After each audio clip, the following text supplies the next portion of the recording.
Well, with Forza, we want to appeal to a wide range of customers, and people play the game for a lot of different reasons. Real-world tracks are compelling because people want to go out and drive the tracks that they see on TV, and famous race car drivers have driven from all around the world these exotic locations.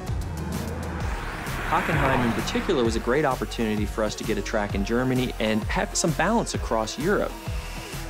Hockenheim's a great track. It's been in DTM, it's been in lots of great sports car racing as well as other types of racing around the world. It's a really old track. It's a very high-speed track. So it had a lot of great components for us. Hockenheim is very different from the Alps. It's in the middle of Germany, so it's one of the flattest tracks in the world. There really isn't any elevation change to the track itself. So it's just a very different experience. It's completely surrounded by trees, almost that sort of Black Forest feel, so that's something that we try to keep in mind as well. Last year, Turn 10 Studios traveled to Germany to capture the track to bring it to life in Forza Motorsport 4.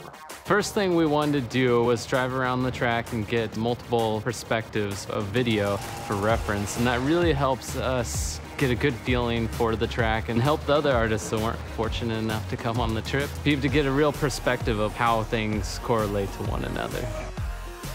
My plan was to capture every square inch of this place, from the smallest details like tire skids to spherical panoramas. Between the three of us, I would estimate that we won't be leaving this track with less than 10,000 photos.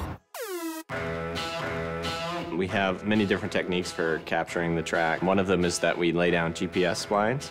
So we'll actually walk or drive around the track with different GPS devices so that we can accurately reproduce the topography and the camber of the track.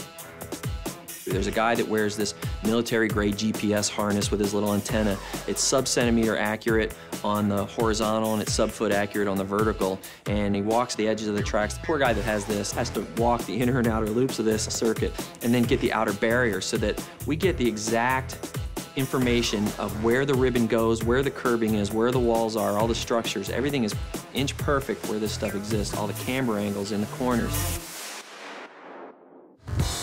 Generally, the process for creating a track tends to be the same for all tracks. There'll be slight differences between real-world and fictional tracks, but the first thing we say is, what is the feel for this track? What are we trying to impart to the player? When it comes to real-world tracks, we want to make them as accurate as possible. Hockenheim in particular, that comes down to the Mercedes grandstand. There's a grandstand there that's shaped like a giant C, and it dominates the entire track. It's almost like a monument to the area itself, so we've put a lot of detail into it. When you do look at it, it just has this sense of presence. When we feel this is really solid, we move on to the next stage, which is your refine phase, and we start doing our textures. So basically, everything is there and to a level that we would consider shippable, but may not have that extra level of sparkle that we want it to. And then we take it into the polish phase, which is where all the love comes in. We get in and we model all the little details, where we try and say, okay, at this point, we know a lot of people are going to hit this corner, so we're actually going to scuff this corner up a little bit so that it's got a little bit of that character to it.